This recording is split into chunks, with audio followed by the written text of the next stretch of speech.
pense que, en fait, c'est hyper simple d'avoir des trucs à dire à partir du moment où on se concentre sur ce qui est en train de se passer sur le moment et juste de commenter juste soit les sensations, les expressions, l'impression que tu peux avoir du ressenti de l'autre. Et moi, je sais que mes dernières interactions, je pense que ça marche beaucoup pour ça, parce qu'on parle même plus de sujet banal, tu fais quoi dans la vie, ça te plaît, etc. Juste le fait d'observer la fille, tu vois, quand je l'aborde ou quand je suis en train de discuter avec elle, d'essayer de comprendre un peu comment elle vit la situation, essayer ouais, de me mettre à sa place, tu vois. Mm. Et ça fait des tonnes de trucs à explorer, quoi.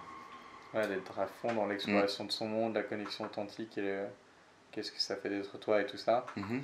Et c'est vrai que c'est aussi hyper polarisant dans le sens où c'est remarquable, où personne ne fait ça. Mhm. Enfin, comparé à d'autres choses que tout le monde dit quand il s'aborde des filles, là c'est d'un coup, c'est boum, waouh, là je suis sur quelque chose de différent. Encore une fois, quand c'est polarisant, ça veut dire qu'il y a des nanas qui vont être très refroidies par ça, mais d'autres où elles ont vraiment l'impression rapidement de tomber sur une perle rare. Ça me rappelle un de mes clients en ce moment de la nouvelle école des guerriers qui me dit putain, je remarque que maintenant j'ai de plus en plus de filles qui veulent me sécuriser, qui veulent me garder pour elles, Ouais. qui veulent rapidement se mettre en couple avec moi. Et je pense que c'est aussi dû à ça. Mais je trouve ça vachement puissant. Là, j'ai un exemple concret d'une fille que j'avais abordée. Et au début, elle était hyper froide, mais genre vraiment le visage renfermé, assez distante, etc.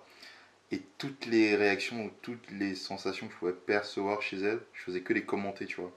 Ah, j'ai l'impression que tu es comme si, tu as l'air de pas être à l'aise avec ce qui se passe, est-ce que ça t'arrive souvent? Et au bout d'un moment, elle s'est laissée aller en fait, tu vois. Mm. Parce que j'imagine qu'elle a dû percevoir que bah, je comprenais en gros ce qu'elle pouvait vivre, qu'elle n'était pas forcément à l'aise. Et le fait de le verbaliser, bah ouais, enfin, il y a peut-être un petit malaise, et le fait de le verbaliser, bah, ça apaise le truc, quoi, tu Mm. vois.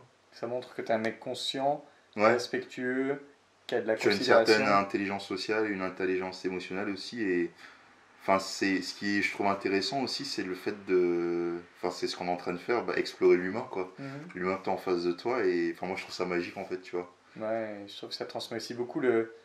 Ça sous-communique le fait que tu vas respecter ses Ouais, limites. il y a un peu de bienveillance, Ouais. effectivement, ouais, il y a un peu de C'est, bienveillance aussi. je vois ça, et si tu me dis que c'est pas ok, Mm, je vais pas t'emmerder. Et du coup, ça crée beaucoup de confiance. J'ai vu que tu avais des limites mm, là-dessus, on n'est pas obligé d'y aller. c'est vrai.